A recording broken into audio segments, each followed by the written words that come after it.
Hello there and welcome back to another episode of the Long Live Rock and Roll podcast with your host, Mr. Laz and on the screen opposite me, Mr. Felipe Amorim. How you doing, bro? All good, brother. I hope everyone's doing well. Yeah, being okay. Good. This is actually a different kind of episode we're doing today. We haven't done one of these before. We came up with the idea last week when we were chatting about stuff, and we thought, why not talk about our favourite covers? Because covers are such a fundamental instrumental part of music, don't you think? I find it's something that a lot of people don't. I know people talk about covers, but you never think of it. When you say one of the fundamentals of music, what matters, or being a good songwriter, having good instrumentalists, writing, a good album artwork and everything. But I think cover songs are actually quite an underrated part of being a musician and an artist, don't you think? Yeah, I do. And I think there's a distinction between covers and versions of songs, right? When you say cover, I imagine someone just playing exactly the same thing. Yeah. Or trying to emulate the original. And then when you do a version of a song, you actually do it in your own way. And that has happened in the history of music since the very beginnings. Also, think about classical music, right? All the classical composers, they couldn't record a live album or anything like that at the time. So everything that we hear nowadays is like people's interpretations of their masterpieces. But obviously they have the music score to make sure they have all the music sheet to make sure they're playing note by note as it was meant to be played. But even with classical music, even trying to play note by note, a different room with a different instrument, different player makes the song sound different. And in rock and roll, the same thing happens, and how many songs that are really famous were not written by the person who's singing or playing them, We spoke about one recently, didn't we, in the Don McLean episode last week, how he really influenced that song by Laurie Lieberman, and it was then covered by what's her name, Roberta Flack. Yeah. And Bob Dylan, he's someone who we're going to talk about today, and he's one of those people who is notorious for, you hear a song and you're like, oh yeah, no, that they covered this, they covered it. Well, who's the original by? Dylan, of course.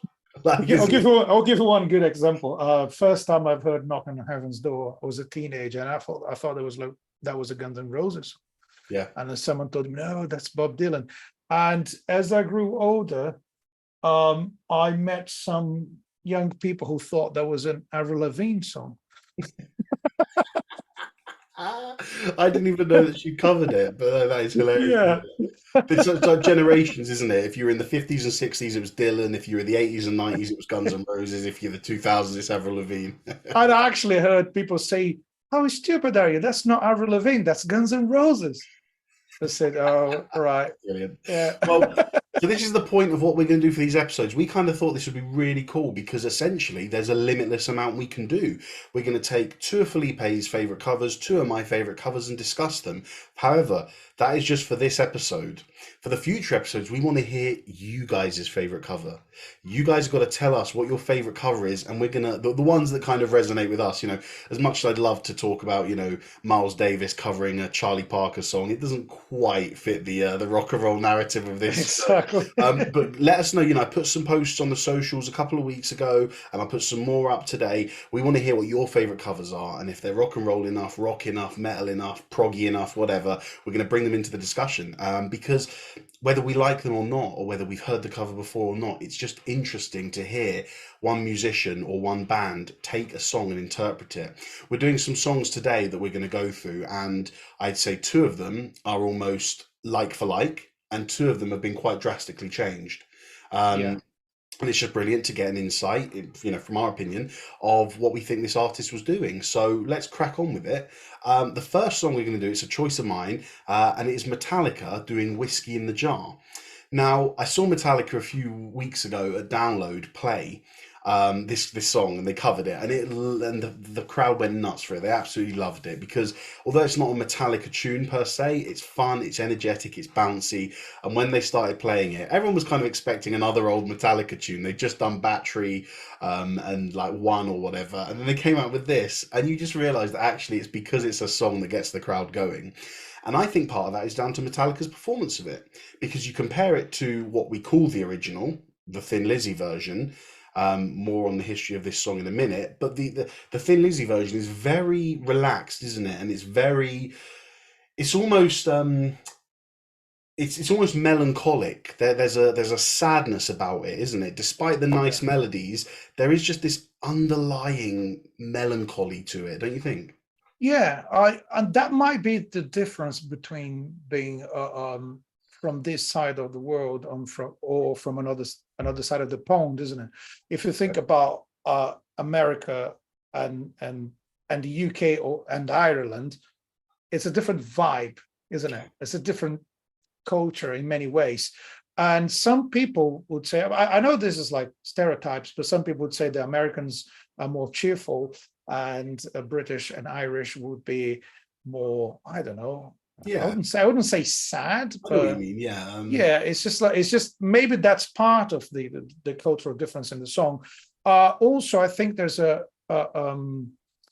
difference in the way things are recorded nowadays and things were recorded in the past. hmm Metallica's version was well, it's quite recent in their career. I mean, it was yeah, done yeah, quite a few years ago, but they've been around for ages. So it's not one of their first releases. So it has been already recorded in a time where you would edit the drums to the grid and you would compress the guitar levels, etc., etc. So it sounds a bit more modern mm, and maybe a bit more powerful and loud in a yeah. certain way, which is kind of the more modern way of recording rock. And I would argue for that reason, the original one swings a bit more. It's like in a very musical way, it's slightly more sloppy. Yeah, no, Does you're that make right. sense? Yeah, no, and I think, do you know what? When I was listening to it, a part of when I was hearing it, a part of the big difference for me is that Metallica's version has a lot more lead guitar going on. Now, this is either in the form of dueling and doubling up and harmonizing that lead, Mhm. or when, just at the end of a vocal phrase, he might do a little, something like that, just a little thing. And I felt that that lent itself more towards the rock. And I was thinking, wow, the Metallica version has so much more lead guitar. And then I went back and listened to the Thin Lizzy version, and I thought, actually, do you know what? This has a lot of guitar in it anyway, and it's just the production that makes it Yeah, evident. Because the Thin Lizzy one, excuse me, it's almost like there's a guitar, there's a lead guitar, almost doubling filled in its vocal line throughout the yeah, verses. And then even when he's, that final verse is some men like a dun, you got the guitar going yeah. and just changing the rhythms and the melodies going behind it. And I thought that when you analyze it, it really does sound like a band playing in a room together compared to Metallica, which is an obvious, studio recording. Yeah, it is. It's more well, back in the 70s and 60s, people would record live to a certain extent. Yes. Even if you're overdubbing vocals, you're probably going to get rhythm guitar, bass, drums, and maybe a piano like Mm. recorded live, playing together with no click. There's no metronome. So that's basically another big difference. I think. Yeah. I doubt Metallica recorded that track without a click. So Yeah. and certainly Thin Lizzy did without one. So that's a big thing. I want to know your opinion about the guitar solo Okay. because I think even like on Metallica's version, it's not a metal solo to me.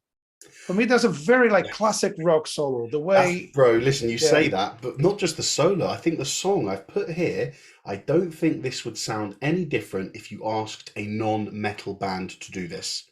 So what I'm saying is if you yes, just any rock band, pick a rock band, and I think you said to them, cover Thin Lizzy's Whiskey in the Jar, you're going to get the same results. Because, excuse me, that I was listening to it and I thought, you associate it with Metallica. Why? Because Metallica are metal. It's obvious. But this song is almost like a rock song, isn't it? It's a rock cover. yeah, And like I said, I just think that there's enough. There's not enough heaviness to it for it to be considered heavy yeah, metal. And I think what you said, the guitar solo, is really important. The other thing about Metallica is that when they were obviously, we've done our episode on Metallica. Let's go back and check that out. But you had that thrash era where they were playing that really heavy music, and James Hetfield was in this process of shouting the lyrics and stuff, and sort of slowly between, I'd say it was from the late 80s through to the end of the 90s, he'd learned to sing, as in get rid of that shout and bring his sing back into his voice. And I think,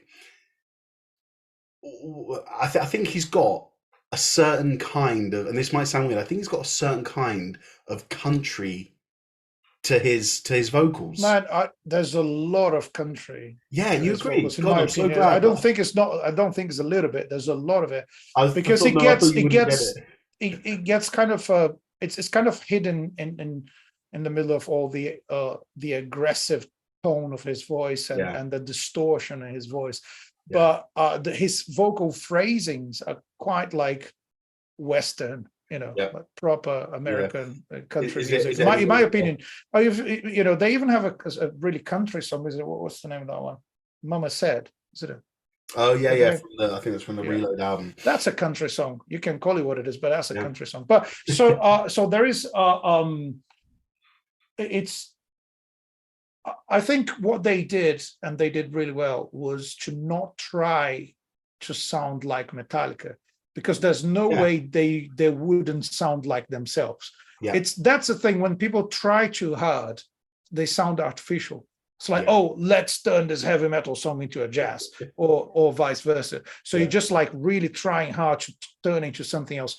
If you pick someone else's song and just play it note by note, even with the same instrument, you you are going to sound slightly different, because you are a mm, different person and your naturally. interpretation is Yeah, different. So exactly. basically what Metallica did, in my opinion, they were like, well, remember that song? Probably all of us have learned that song when we were teenagers, whatever. Shall we just play? And they played, Mm, and sounds like a band rehearsing. That's what yeah. it sounds like. And trying to sound like the original, but naturally you have your own expression. Yeah, Yeah. imprinting their own sound to Yeah, but this. without overthinking it, without, oh, let's put a bit of Metallica vibe Yeah, right here. I don't yeah. think they did that. I think it's just That's, like trying to sound like the original and yeah, sounding like themselves, because they can't avoid it. yeah, You exactly. know. That's a great point. And I think I was going to say something interesting to talk about is actually the root of the song, because for those who don't know, it's not a Thin Lizzy song. It is a traditional Irish folk song. And there is a great version that we'll put in the playlist. So what we're going to do for these episodes, these cover episodes, for the playlist, we're going to give you the song we're talking about. So it'll be Whiskey in the Jar, and then the original track / reference track. So in this case, it would be Thin Lizzy's Whiskey in the Jar.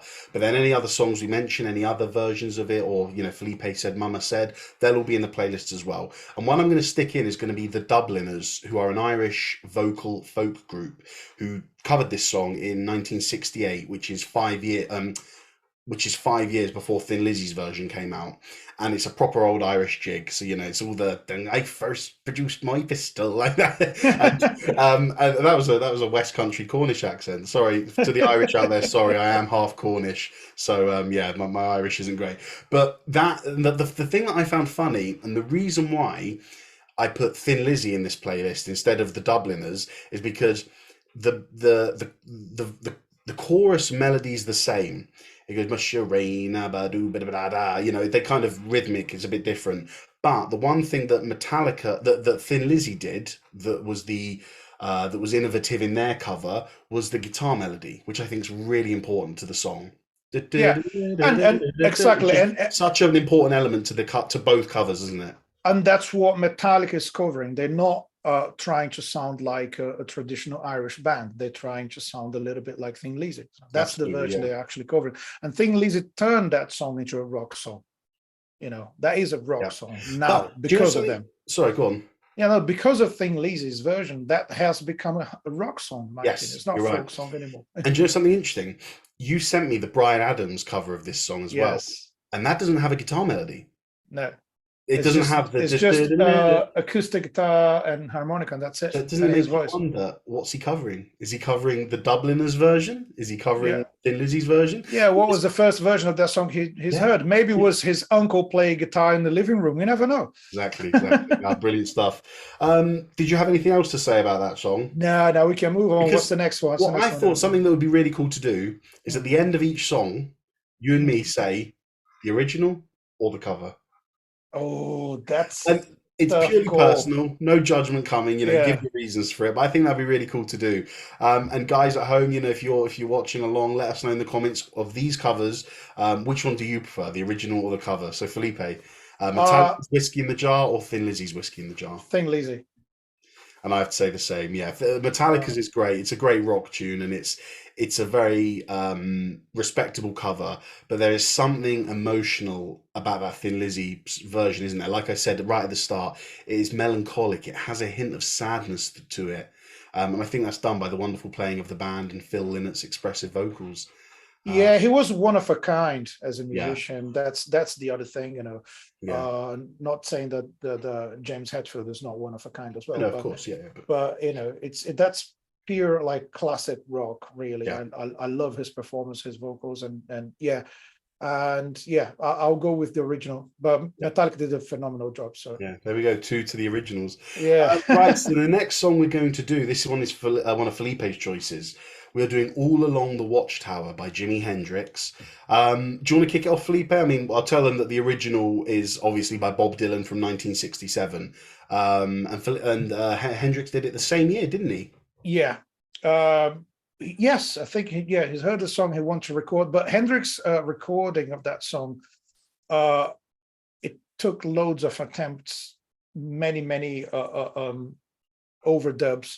There's a lot of instruments to the point that at the time you had a limit of how many tracks you could have Yeah, in a song. It's not like nowadays you can open hundreds of tracks on Logic Pro or any recording yeah, software.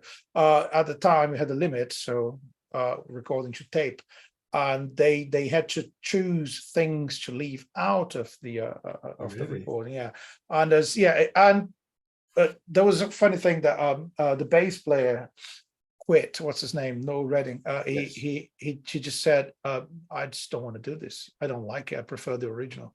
What we're doing is not good enough." And no, Really? he didn't quit the band. It's just like, I don't want to do this song. Yeah, And then there was a guy, forgot his name. Sorry, but we can figure out later and put on the credits at the end. But there's the session guy playing 12-string guitar in that song, and then he played the bass.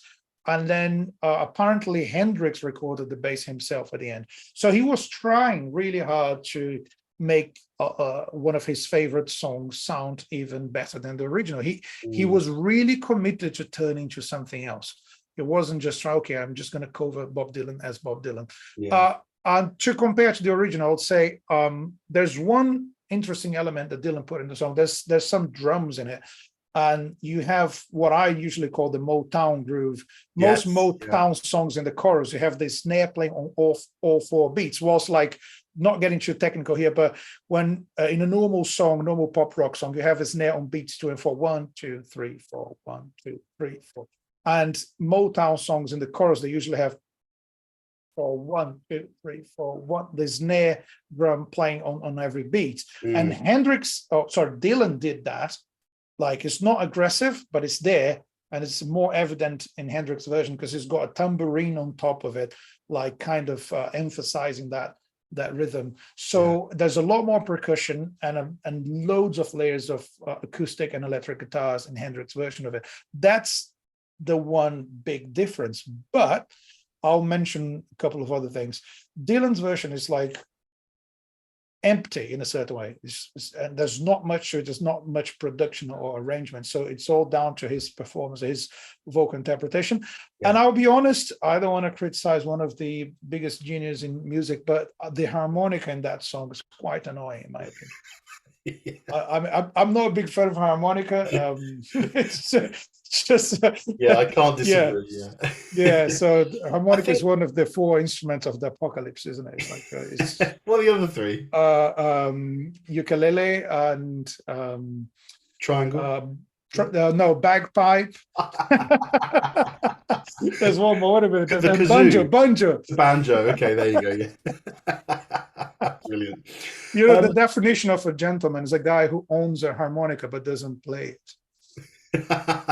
For the sake of everyone else. Yeah. Yeah, it's a gentleman. What's a gentleman? Um, Yeah. So I, I I don't. thought, I think removing the harmonica and playing the riffs on electric guitar with that distortion, with that bluesy vibe, because it's quite bluesy. It's like, if you listen to Freddie King and Muddy Waters and Buddy Guy, that's the kind of guitar that Hendrix was trying to emulate more than anything else, in my opinion.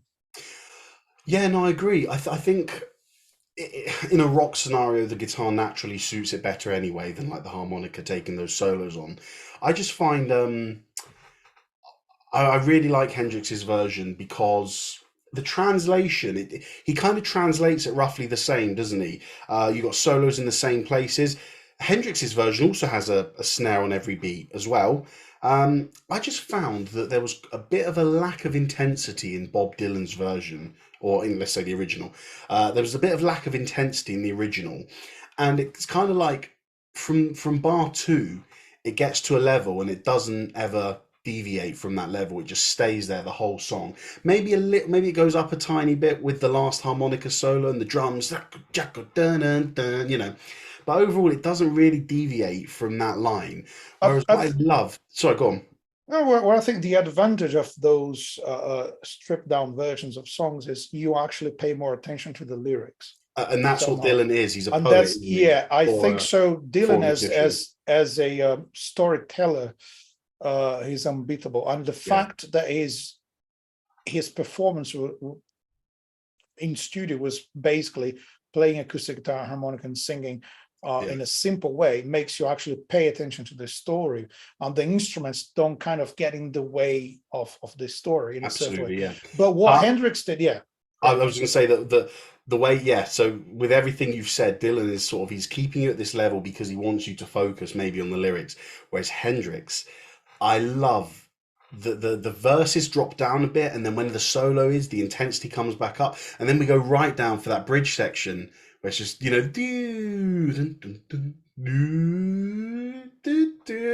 that really sort of psychedelic middle section before he kind of brings the solo back in, and it comes up and up, and then that ending, all along the watch, it's one of those things that kind of smacks you in the face.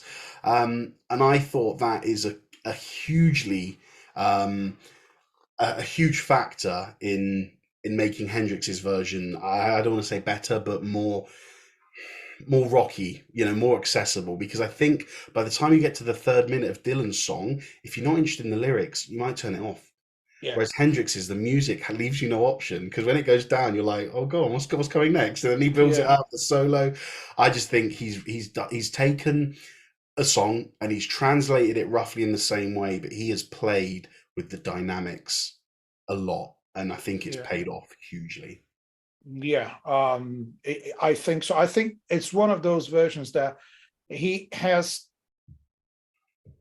turned the song into something completely different, better, and he made it his own song, to the point, and here comes the interesting story about it, to the point that Bob Dylan himself said he was influenced by Hendrix's performance of that song, and he played it as similar to that version as possible live. So he would ask his band to play like Hendrix's version of the song, incorporating the guitar elements. So basically, in his own words, I took license with the song from his version, actually, and continue to do it to this day.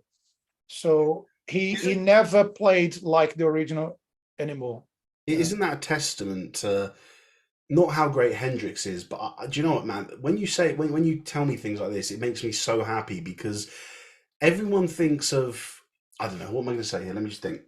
Everyone thinks of these guys as being heroes and titans of music in their own world. They think, oh, Hendrix did this for guitar and rock and roll. Dylan did this for singing, songwriting, and lyric writing. But actually, we've just seen an example where Dylan did something, Hendrix loved it and took it to his side. Dylan loved his version of his song and took it to his side. It's like they're mingling. They're taking inspiration and influence from each other, even though all they're doing is one's taken one of his songs and he's done a different version, copied it again. I just love that, man. I love it when you hear these stories of musicians being influenced and not being against it. You know, so many people. It's not competition. No, I didn't like the cover they did of my song. No thanks. They're like, yeah, it was great. You know, why not?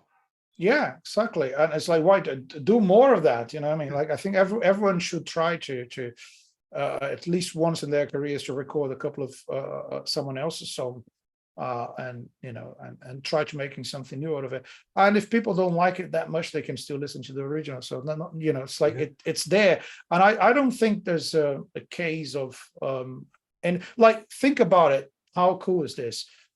Hendrix's bass player didn't like Hendrix's version, preferred Dylan's version, but Dylan himself prefers Hendrix version. So it's not a competition, and you can't please everyone. So I just think to kind of conclude my comments on this song. For me, Hendrix made it like angry, energetic, and noisy. That's like the rock and roll spirit of his vocals and guitar. And I think his vocals just perfect in that song, and I think it was worth all the attempts and all the tracks and all the overdubs he did, and it sounds different from the very first bar. As soon as they start playing, so like, this is not Bob Dylan. It's something is a complete different thing, and he made the guitar solo part of the song. I can't think of that song. It has become a guitar song, isn't it? It's like every guitar player needs to learn that riff, needs to learn those solos. So he turned a kind of folk song or a simple thing into a proper rock song where the guitar is more important than anything else. That's amazing. Really. Exactly. I think I know the way we're going on this, but I'll ask anyway. The cover or the original? I'm going to agree with the composer, with Bob Dylan. So that's your excuse to get out of this one, isn't it? Yeah. No, I agree as well. Yeah, I think Hendrix's version just takes the really good lyrics, the really good songwriting, but it just elevates it to another level, doesn't it? Yes. The third track we're doing today is another one of those that is almost a copy and paste, but with a slightly different style. Now, this is Land of Confusion by Disturbed, the original song being by Genesis from 1986. Now, this is really interesting because I actually saw Disturbed a few weeks ago, the same day I saw Metallica, and they played this song live, and it's actually how I got into them. I think what the original does really well is the line between rock music and 80s synth pop is really blurred, because in places you've got that really, that intro riff. That's a rock riff. It's heavy. And then you think about the rhythms in the verse, on the synth. And I think he's done really clever there, because they're using the 80s instruments, the synths, the keyboards, the effects and everything. And then they kind of mix it with the rock music. And that's what I really love about the original. But what this also says to me is how well it translates into heavy metal. Because if you think about the verse rhythms, I mean, it's so intricate that I'm going to mess it up, but it's something along the lines of, and man, stick that into a guitar amp, turn the guitar up, and you've got da da dang dang da dang da dang. That's like a Slayer riff, and so it translates so well. And even the intro riff, do da do da do da do, very minor, very dissonant. It just suits a metal band covering it, doesn't it? It does. I think, what I have on my notes here about this song? The lyrics are suitable for metal. The lyrics. Yeah. If you just read the lyrics, and if you just say them out loud, they sound very heavy metal to me. Yeah. And but Genesis was a rock band that became a pop band and changed like drastically from the 70s to the 80s. But they pretty much invented pop music as it is nowadays. So you can't blame them for being too pop at the time, because they were trying something that was new at the time, and everyone did the same after them. But I think from that version, what I like is the lyrics and the vocals more than anything else, because there's a relentless like electronic vibe throughout the song that I find quite boring. In the Genesis one. In the Genesis one. But what I find amazing is, I think Phil Collins' vocals, they never disappointed me in any occasion. Everything he did with Genesis, everything he did in solo career. You might think some of the arrangements a bit like, they're a bit too 80s, or they don't sound cool or you don't like that vibe, but his vocals are always good. I don't remember a single studio or live version of any Phil Collins song that they don't sound amazing in terms of vocal performance. Mm. And I thought when I started listening to this, I might just also mention that I've never heard of this band. Oh, really? Okay.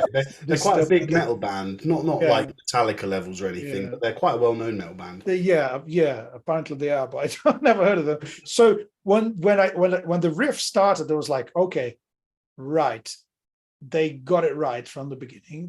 They not changing the song essentially. Again, just like Metallica did with Thin Lizzy, they're just playing it with Mm. their own instruments and their own style, but not changing the riff. Not even the tempo sounds exactly the same. I Yeah. might be wrong, Right now, I think you're but right. yeah, it's not overproduced. That's the other thing I notice about it. But when it goes to the bridge, it gets slightly more empty, more quiet on the bridge, and it sounds like the song was written by them. Really, it's the one part that they have relies too much on electronic percussion with Genesis, and they just did to use an overused word, they did it in a more organic fashion. Yeah. It's a lot more organic than Genesis, and that's what I like. So I thought from the first bar that I would really enjoy the arrangements, but I was like, there's no way I'm gonna like the vocals. I don't care who's singing this because Phil Collins is just Okay. one of my heroes, as a singer and drummer. And surprisingly, I was amazed by the vocals. I think he did a great job. I don't know the name of the singer. He did. Yeah, his name's David Draymond. He's a producer as well. He's produced for the metal fans out Uh, there. He's produced a lot of albums over the recent years. He's produced the last two Trivium albums. But yeah, he's got great vocals and he's kind of known for this kind of style. And I actually agree with you, man, about the bridge. I was going to say, I mean, this is going to kind of give away my answer at the end, but for me, the bridge is better in Disturbed's version. There's yeah, just like this, like you said in the Genesis version. There's just this emptiness and this like you said, overly reliant on the electronic and the effects and the synthesizer, and I just don't feel that, when you go to a bridge, I don't really want to to feel like I'm dropping out of the song and it's just like, yeah, oh, this is another 30-second mini song within the song. I don't want that. no, I want to be taken to another place. And I think with the Genesis bridge gets a lot better, because when it goes another so long ago, and then that part comes in, it's really nice and it's uplifting. But with Disturbed, I feel like the transition from the chorus to the bridge and what you get in the bridge links much better to the rest of the song, whereas with Genesis it kind of drops out a bit. But yeah, I think it's a really good cover, to be honest. I think so. And there's a proper metal guitar solo. It's not long, but it's a Yes. proper, fast and melodic at the same time. So super cool. I like that. And I think the main element of the vocals for me is he's not trying to change it drastically. It's slightly more aggressive than Phil Collins's vocals, Yeah. not much more. I think the instruments in the background, the guitar and all the distortion and all the metal vibe you have in the song is what makes the vocals sound a bit more aggressive, but not, Mm. he's not trying hard to sound like a metal singer. Yeah. There's a lot of respect to the original vocal line in that song, True. that version. And Yeah. I think, So and I that think- was what really surprised me. So my answer at the end. okay, all right. Okay, so original or cover? Cover. I would love to hear Phil Collins vocals with those arrangements. Well, we've got to see if that's been done anywhere on the internet. Surprisingly, the guy who doesn't like metal that much has gone for the cover, and the guy who loves metal has gone for the original. Oh wow! I think, like I said there, I think the Disturbed bridge is better. I think it just links the song much better. But I love Genesis. We know what happened in the 80s. No one talks about that. But although they were starting to popify, I love that they still kept that rock heritage with those rhythms in the verse, with that really dissonant intro. The lyrics very political, very aggressive Yeah. within themselves. So, and I don't know, yeah, Phil Collins. I haven't by any means listened to enough Genesis, but as you said, his vocal performance has always just left me. David Draymond, and I'm being nitpicky here. You know, I knew that I was going to say to Felipe today, let's at the end of the episode, let's at the end of each song, let's choose which one we prefer. And so I was thinking, these are really close for me. What's going to decide it? And David Draymond, he just does a little too much with his vocals. And again, please remember, I love this cover. It's just I'm being overly picky. He goes like, so Phil Collins would say, "They say there's danger on our way." And David Draymond would go, "And they say there's danger on our way." And it's just like I prefer the authenticity of just one note as opposed to a note with lots of movement. Yeah. I had to go to those levels of details to pick my favorite, so it's not a criticism. But yeah, I just love the original one of that one. It's a really cool one. Both bands are going to feature in subsequent cover episodes because Disturbed have done a very famous cover of another famous old rock song, and Genesis have had another one of their songs covered by a new famous kind of pop metal band. So I'm sure they'll be there in subsequent episodes. So let's move on to the final song for this episode, and this one was chosen by Felipe. And it's another Dylan original, and it is "I Shall Be Released" by the band. Do you want to talk about this, Felipe? Go on, you kick it off. Yeah.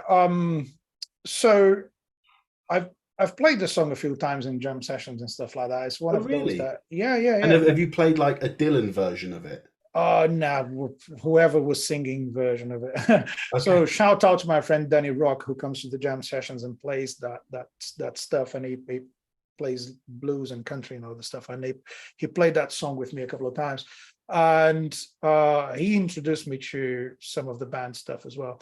And yeah, that is an interesting one because the first tapes of that song were actually recorded with Bob Dylan and the band, right? That's right, yeah. So for those who are not familiar with the band, they were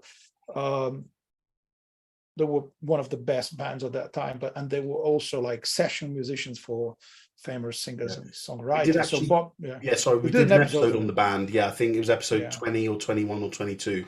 So go back and check that out to learn about it. Check it out. So I say, what's your favorite band? The band. Which band? The band. The band. That band. Which? But the band. The band. So the band. Myself and Felipe always advocated that the band should have called their first single "The Song" and their first album "The Album," so that you could say, "Oh, what song are you listening to? The song." Well, from what album? The album. By which band? The band. Yeah, it's a shame that they missed the trick there. They missed the trick there, didn't they? Yeah, that would have been the best joke in music history. But so they were recording with Dylan, right? And there's some. But they were his musicians, weren't they? Yeah, exactly. So they were like the backing band for him, and so I imagine how much of their ideas were part of Bob Dylan's writing of that song, but but what really matters is Dylan released it first, right, without any of them in the recording. Am I right? Because I don't know. Well, you think the first release is the one you sent me? No. I think the band's released first. Okay, that was it. And then there has been subsequent recordings. So there is. So the band, not in my opinion, to my knowledge, the band released "I Shall Be Released" in 1968 or 9, but years later there was an album called "The Basement Tapes," Bob Dylan and the band, which had all of their old sessions recorded, and from those sessions, that's where "I Shall Be Released" was supposedly written, and there is somewhere an old bootleg. No.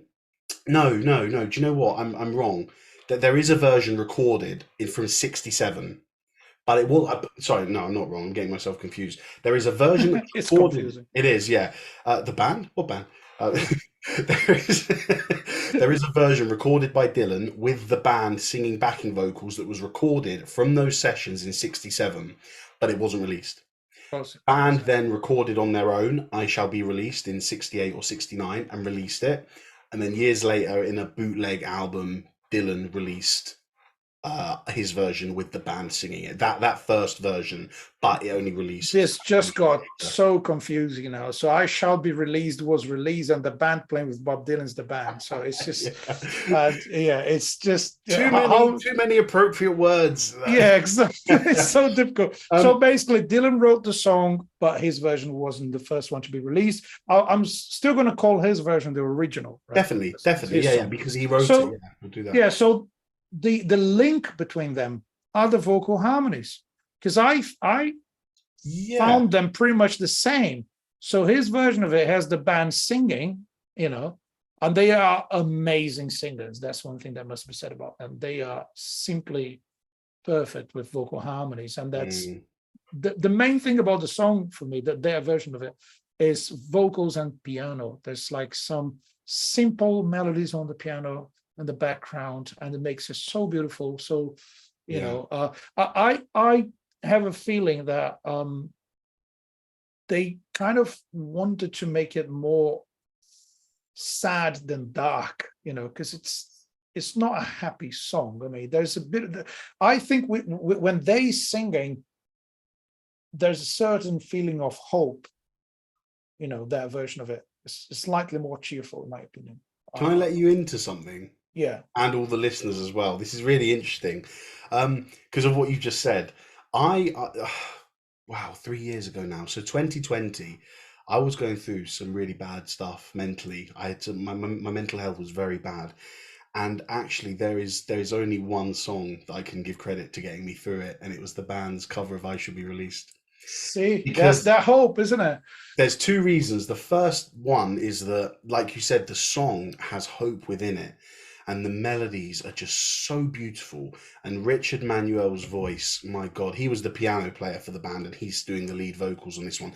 For those who don't know, the band all kind of switched doing lead vocals. On one song, it would be the drummer. On the next song, it would be the guitarist, then the bass player, then the piano player. They all switched. Richard Manuel's falsetto vocals here, there's just such a beauty to it, such a poignancy, such an emotion. And I think, the first few lyrics kind of evoke, I don't know if this is what it's mean, but no, they say, what's the lyric about the man? I forgot. They say every man needs protection. They say every man must fall. And I just remember hearing that when I was having my bad time, and thinking, like, I don't know, it's linked to me with men's mental health and everything.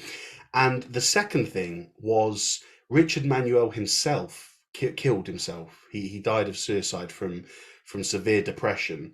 And I just remember thinking, how, and I was really into the band at this point. I was reading about how emotional and upset everyone was at his passing. And I just thought, you know what, man, like this I like this depression, this bad mental health, it's not worth it. And it's kind of like I almost climbed out of like this hole. Yeah. And I've honestly got this song to thank for it. It's crazy. I don't know if anyone else can relate, like if one song really helped you get out of something bad, but I really can say that this song did it. So I was really surprised and happy to see when you've chosen it. But I'd never myself, I've never thought, oh, this song gives me hope. But you're right. Yeah, it kind of evokes a hopefulness, doesn't it?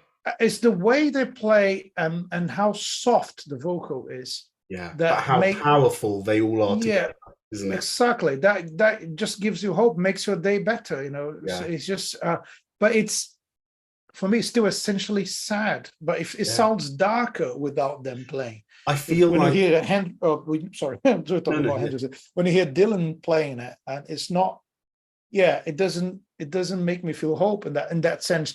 But it makes you think about how amazing Bob Dylan is as a songwriter, that so many people want to record his stuff.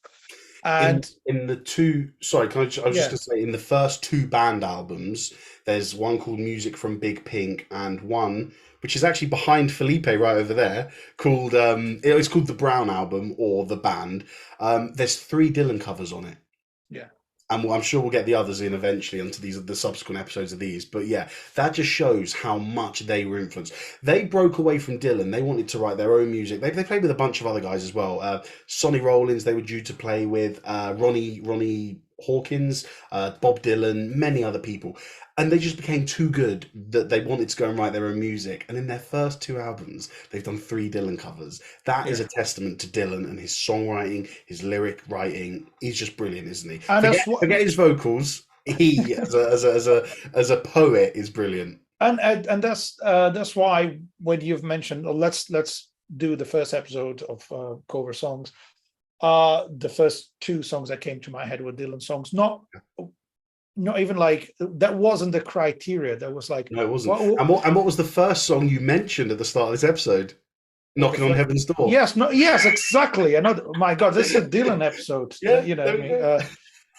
yeah. So yeah, exactly. Which is an amazing song, and Guns N' Roses did the same sort of stuff. We can cover that song in another episode. Yeah, for sure. But it's just the fact that a good musician can capture the essence of a song and the feeling behind it and turn into something, maybe not something else, but something more powerful. It's just like in those cases, like for me, the band and Hendrix, they were amplifying the feeling of the original versions of those songs and adding some elements to it.